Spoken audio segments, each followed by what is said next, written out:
What I hope to do now is provide a little bit of background about what's happened over the last month or so, obviously to touch on the coronavirus impact.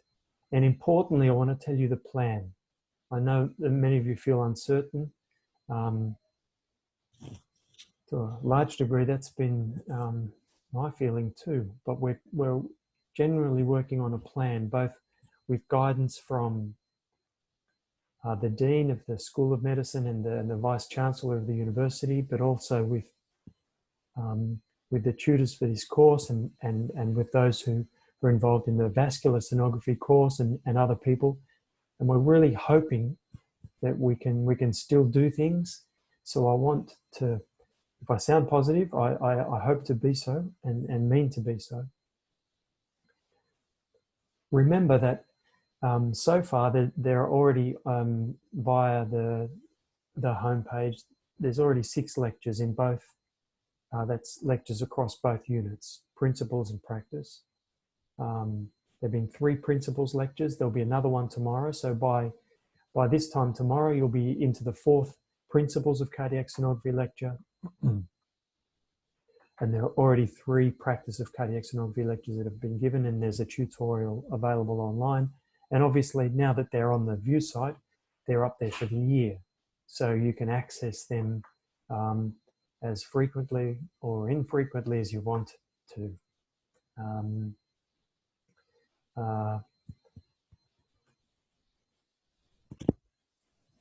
then a little bit about what we've been forced to do by the unfortunate and very serious pandemic. Well, the beginning of March, we were still planning to do things normally. The middle of March, we had to alter some arrangements, and that put us into a different mode whereby we were planning to record a lot of the material and make it available to you, and try and coordinate things via Zoom somehow, so that you in your workplace and Kenny and myself and Susan and volunteer patients and others would be able to sort of run some kind of practical lesson somehow. But as of the Monday last week, we were told that students and staff, unless given special permission, were not to be on campus. So, and then because we were going to have patients who were volunteers with, cardiac pathologies and things involved, people were getting even more nervous. So we were told that that wasn't going to go ahead. So here we are, having tutorials related mainly to the principles of cardiac sonography unit, and I'll go into that a little bit more. If in any way your workflow has not been entirely interrupted, can I encourage you to access the indications from the American Society of Echo and from the Cardiac Society of Australia and New Zealand that have been posted on the View site. If you can't find the announcement that I gave, I'll show you where these are, but they're still available via Views, and obviously they give some helpful indications as to how you might want to protect yourself and patients, etc.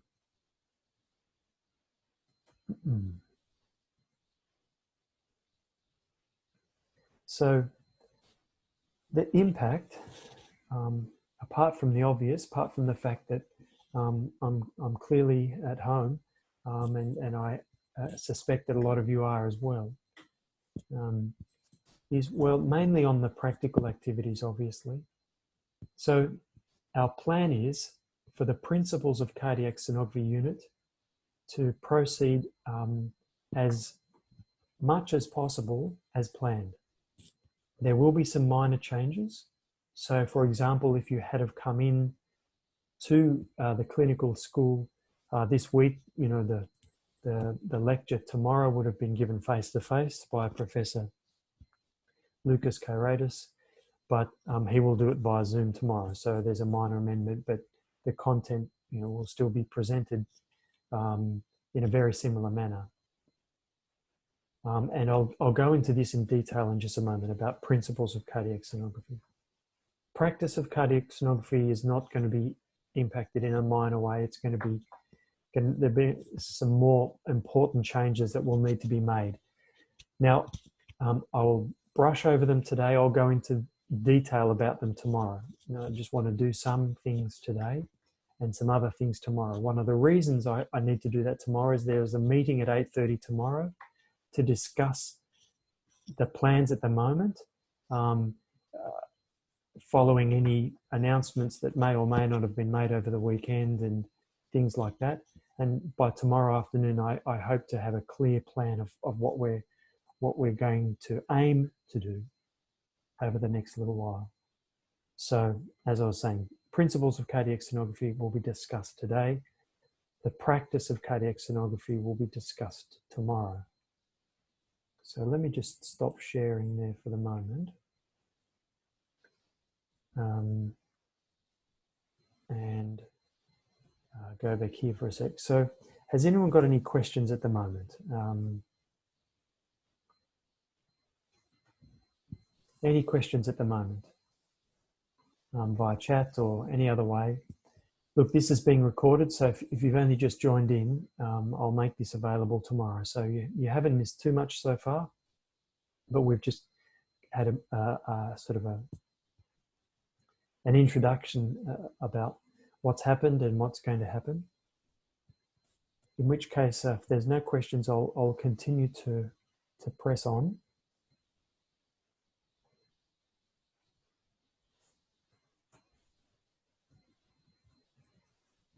So,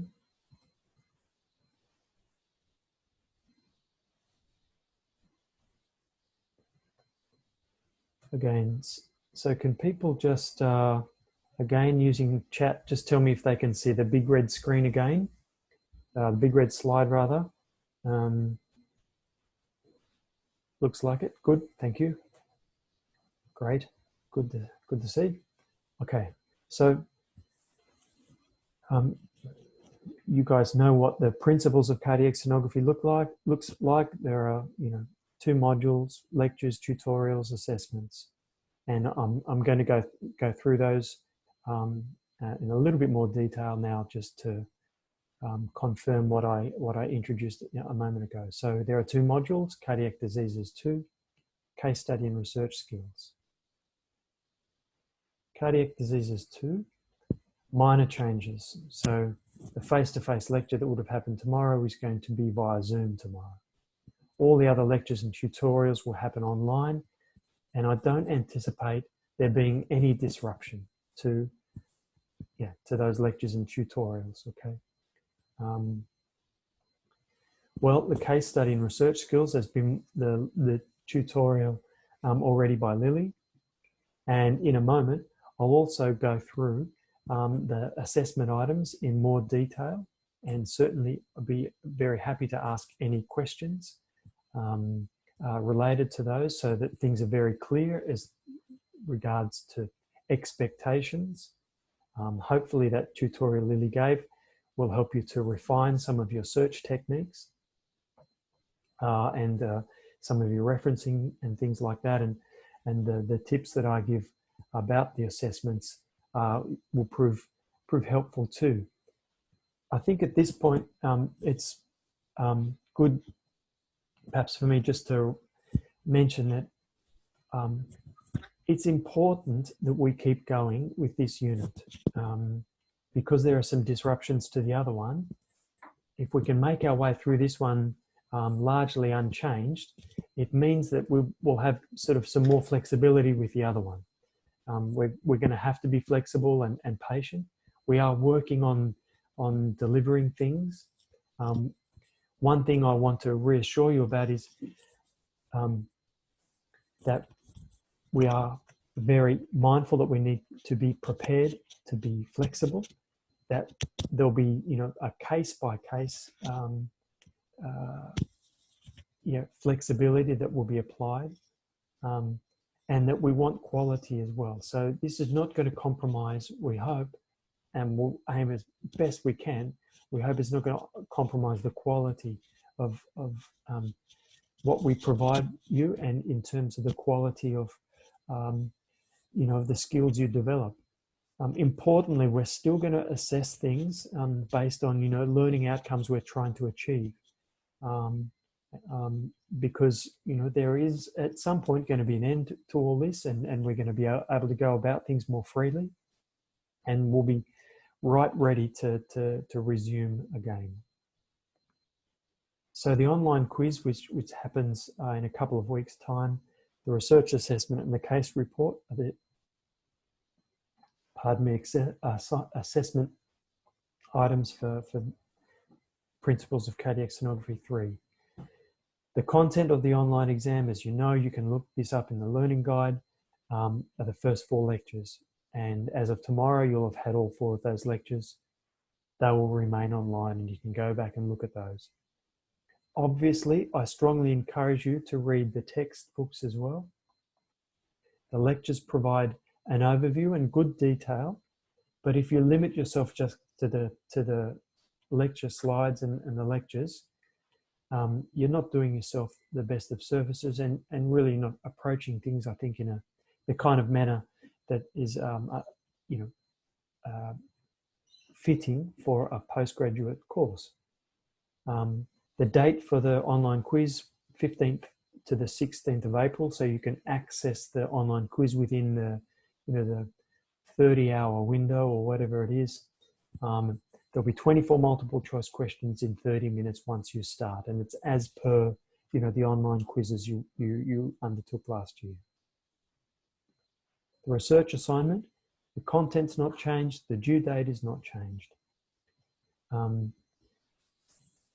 I'll switch over to the view side in just a moment so that we can look at the learning guide. But what I want to reinforce to you over the next little while as we talk about these assessment items is,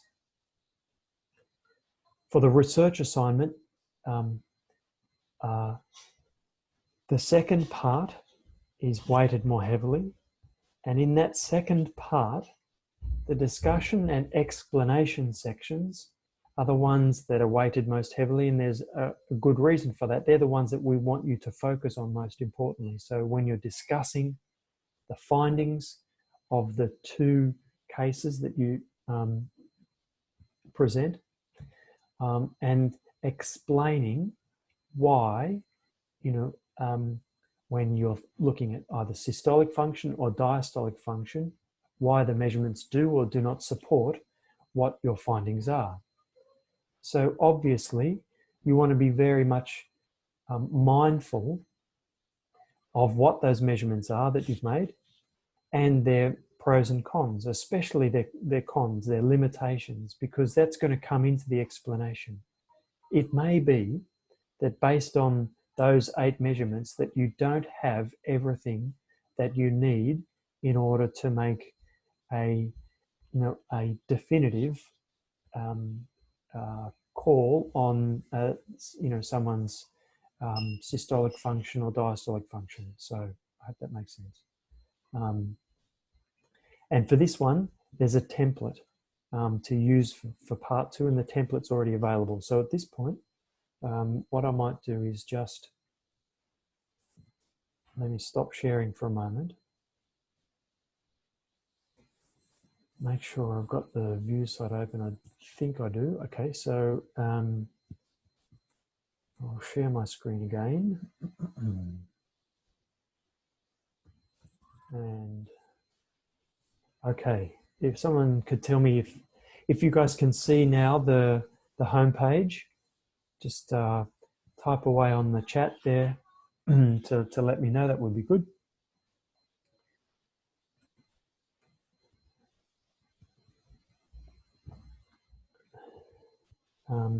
Can you see that?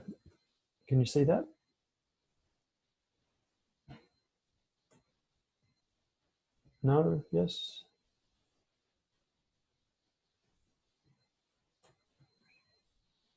Yes, thanks. Okay. So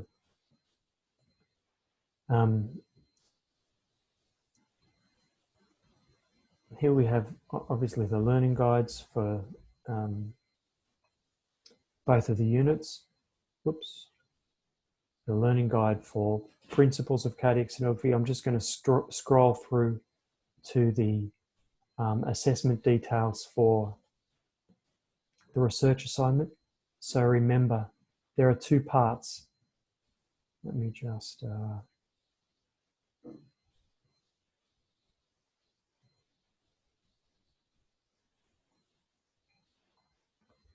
do something here. So there are two parts. Part one, spreadsheets for your male and female groups, and then part two, the explanations, the discussions.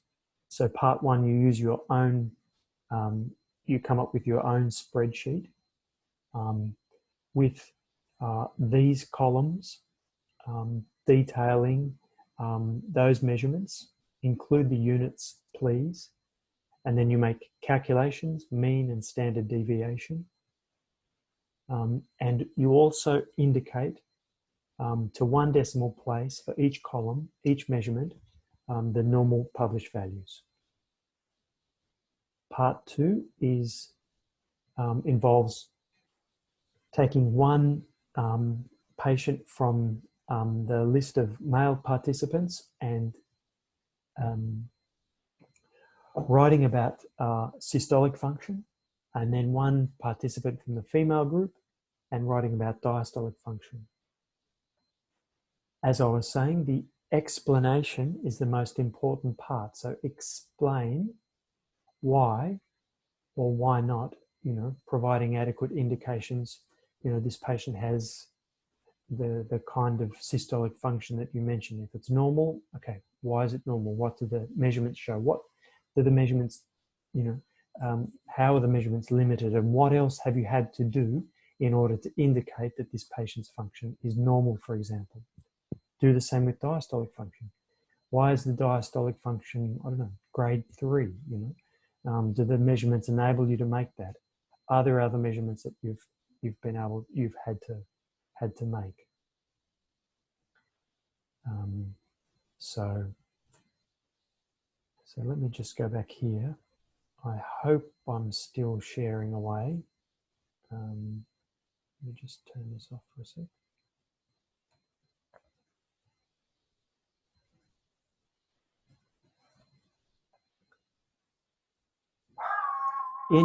In the assessment zone over here, if you click on Principles of Cardiac Sonography 3, you'll find a couple of things available there to you already.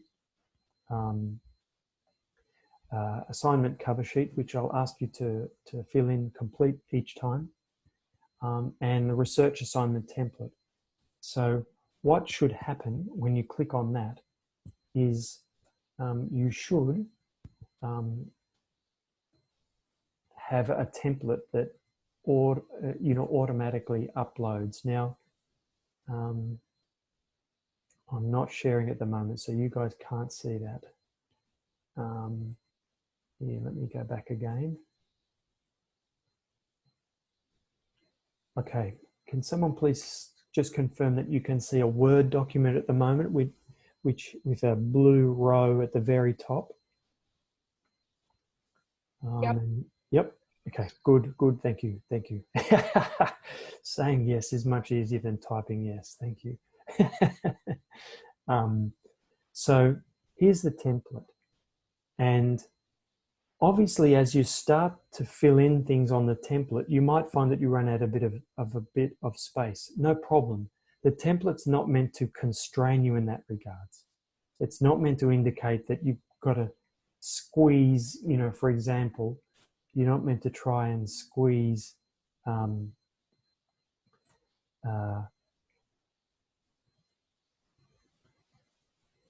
sorry, let me go back here for a moment. That's not what I want. This is what I want. You're not meant to squeeze, 75 words into this space. Once you start typing it, and I encourage you to type in a way that it's going to enable this to be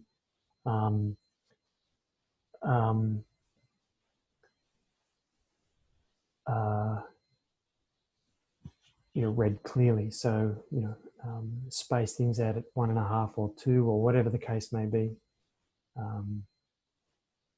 That would be good. And then, fill the rest of the template in accordingly.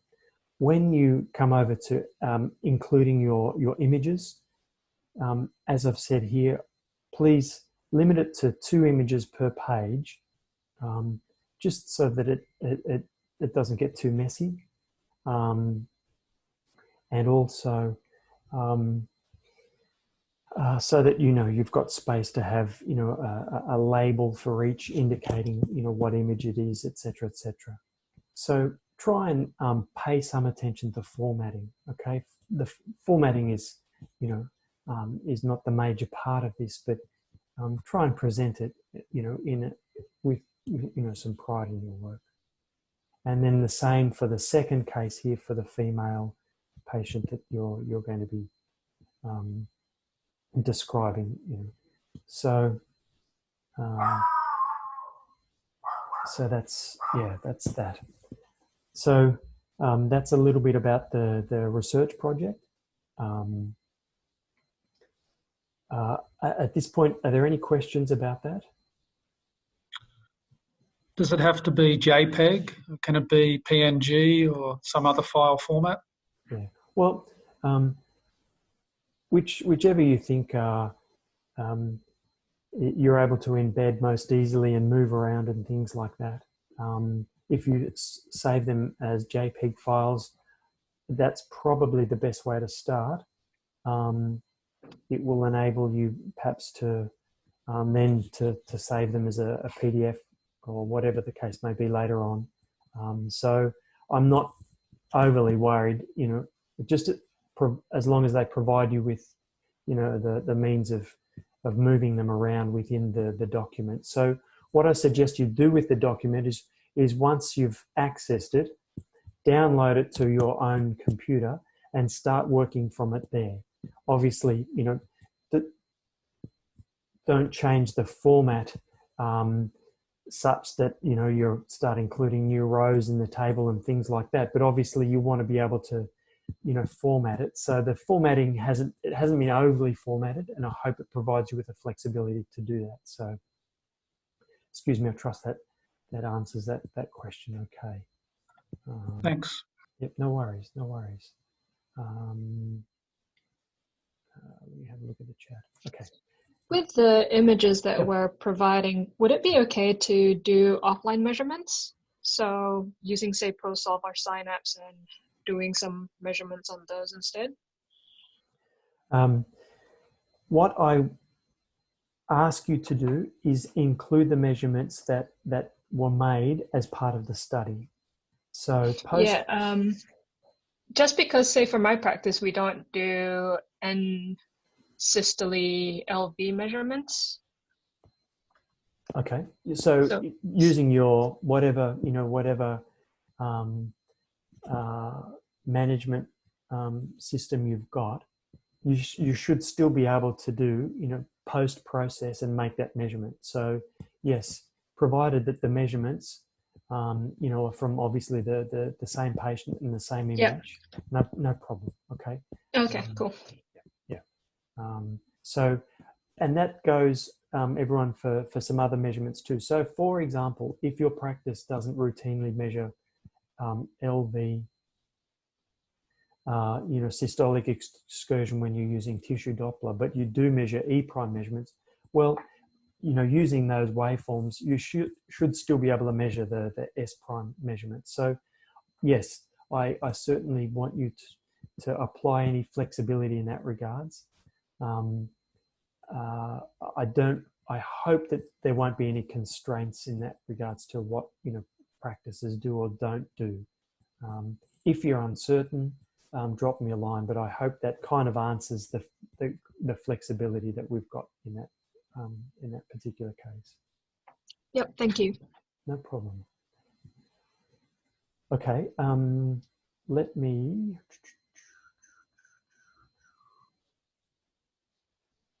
just go back here again.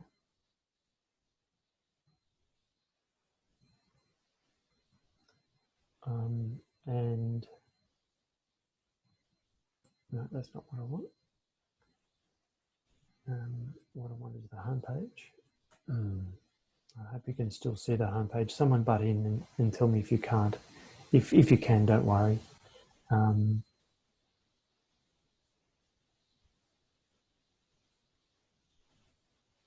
So down to the case report.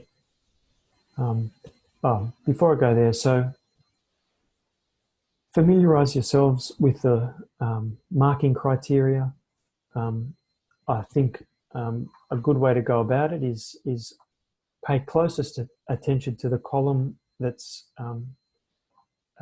called high distinction, and aim to meet those criteria. And if you do so, you can be fairly confident that if in your own mind that you're meeting those, that you may well be able to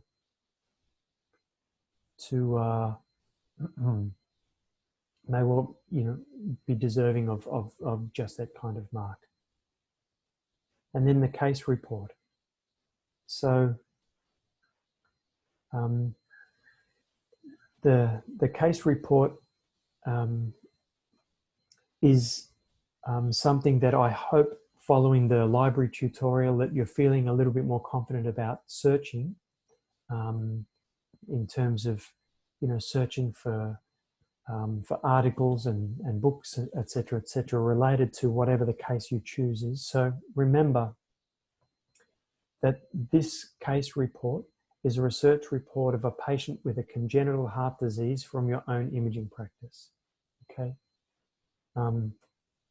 And then the report itself, well, it's got these features.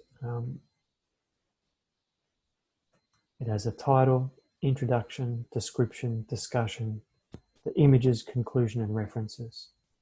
Now, just in terms of some of the mechanics of writing, don't start with the title. I mean, I know it comes number one on the list. May I suggest that you start with the description? Get it clear in your mind. Excuse me, I'm sorry. Get it clear in your mind, the case that you're wanting to present. Hopefully it's a case that's a little bit interesting. And what you want to do is, in a chronological way, describe, a series of events. So it might be that, 6 months ago, a patient arrived at your clinic, and this is only an example, okay? A patient arrived at your clinic, the patient had a bicuspid aortic valve, and you just so happen to image that patient. That patient had significant aortic stenosis and regurgitation, significant enough for the cardiologist, upon reviewing your images and the patient's clinical signs, sending the patient to a surgeon. 6 weeks later, the patient had cardiac surgery and had a bioprosthesis implanted in the aortic position. They came back to you 6 weeks later and you acquired the images again. So, that's sort of the case in a nutshell. What you want to present is some material about their first presentation when you did the images, and their clinical signs upon presentation. That's important. So both clinical and imaging matters. Some details about their surgery, and then you follow up with any other investigations too. I think it's always important in this regards not to just finish up with the patient had an echocardiogram and these are what we found, full stop. It's best in this particular case to indicate, even if it's only what the cardiologist ends up saying, is what the likely management plan and where this patient is likely to be, in long term, what the sort of long-term outcome is likely to be for this patient. So that's the description. That's where you want to start. So the description is a really important part. The discussion is a really important part too. The discussion and description are different, okay? The discussion is meant to be the facts. What was actually found on echocardiography and what the patient's symptoms were on presentation, etc., etc. The discussion is not meant to be a sort of just those facts sort of rehashed. What you want to do is compare and contrast your findings with what you would normally expect in a similar situation. So there might be something a little bit unique about yours. I don't know. The patient might have been completely unaware that they had a bicuspid aortic valve. Or there might be a family history and, the patient has 7 siblings all with bicuspid aortic valves. I don't know, but what you want to do is find some point to really focus on them and compare and contrast with what there is, in the literature. So this is a really important thing. So description, discussion, and obviously you want some images. Now, I strongly encourage you to, when you're including the images, to include images, both echocardiogram images, but other images too of interest. So if you're fortunate enough in the example I'm trying to give to get a picture from the surgery or some other supplementary images that were taken throughout, that would be really helpful because it helps to paint the picture and make a better description of what you're doing. So pay some attention to the images. And then your conclusion. The conclusion is meant to be, sum up the key points of what was found, in the description and discussion, but it should not be a section where you're introducing new material. That's for earlier on. So if you're introducing new things in the conclusion, it's not the right way to go about it. Once you've sort of got your head around that, you might want to start thinking of a title and the introduction, and obviously you want to reference things nicely, okay? So that's sort of the case study in a nutshell. And then here's the marking criteria. Again, Mayo suggests that you look at this column here, the high distinction column, and set your sights on that one there and try and complete things according to that column. Now, unlike part 2 of the research assignment, this doesn't have a template for you to use, so you've got a little bit of creative license. What I encourage you to do though is try and format things really well. If things are not formatted well, it only makes it more difficult to mark, and the more difficult it is to mark, the less likely you are to achieve a good mark.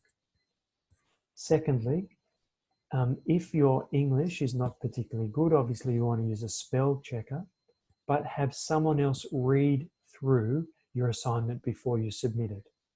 Because sometimes you really know what you're wanting to say, and I do this all the time. You want to know what you want to say, but actually the way you phrase that isn't the best. So it needs I think, someone else to have a look at that. So that's the case report. Before I just open up the floor to some questions, allow me just to share the screen again.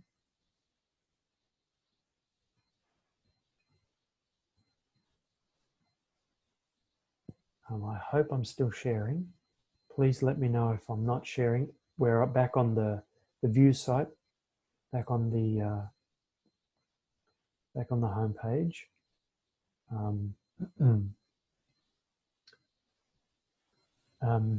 What I want to do is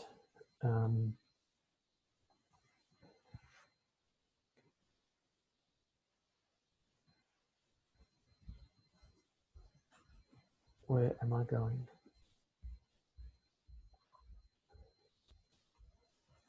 What I wanted to do is show you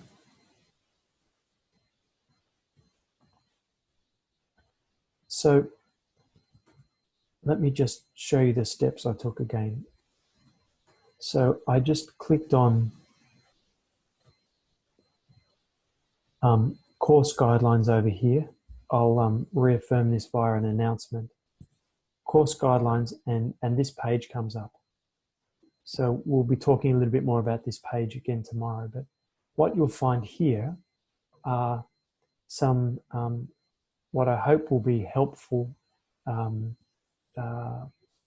docs with regards to your case report. So case report writing tips, some exemplar case reports, and Vancouver referencing guide. Now, I'm not going to go through those. They're for you, for your benefit. The writing tips is just a sort of a general thing and probably expands on what I've just said.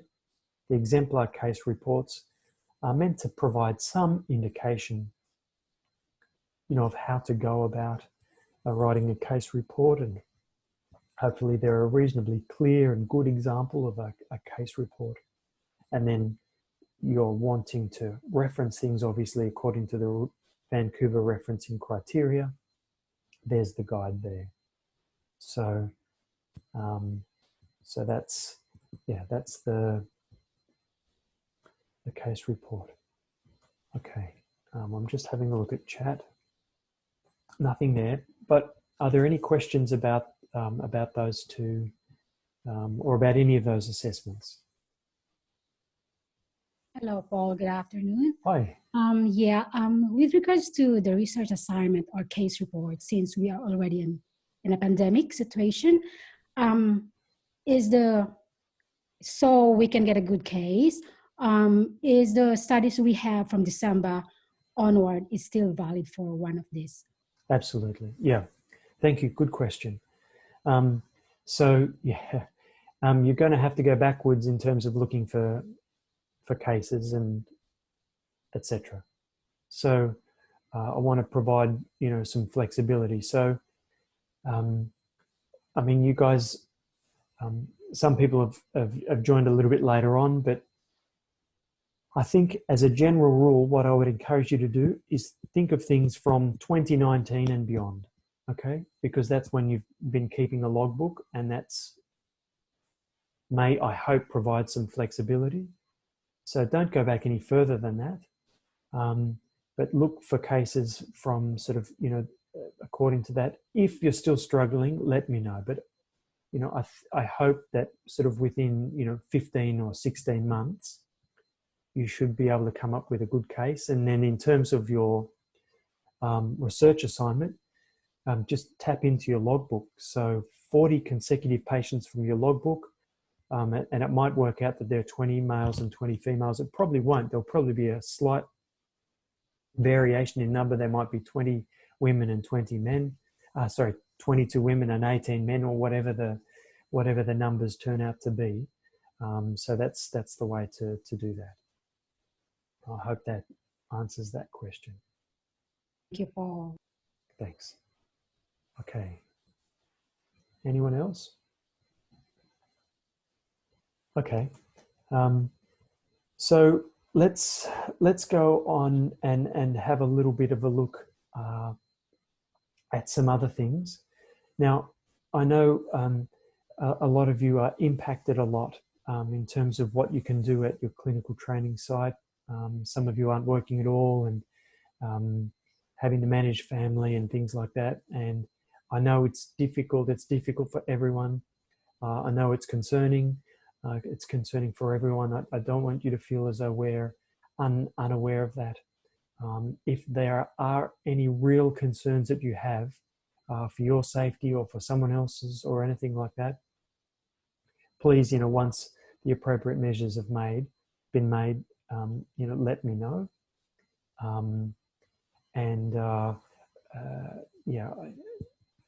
I understand that this is difficult and frustrating. Nonetheless, we're going to try and, as I said, make the very most of this, and so that when we are able to start moving around and do things more freely again, that we're in a really good position to ensure that everything that we wanted to do is still able to be done, and we will try our very hardest to make sure that that can happen. So we will try and support each and every one of you as best we possibly can. So even though we're not imaging at the moment, what I wanted to do is talk to you just a little bit about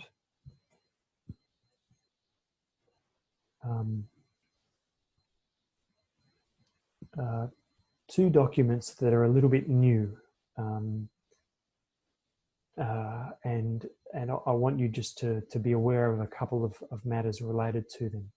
So I hope now, let me know if you can't, but again, I hope you can see a red slide there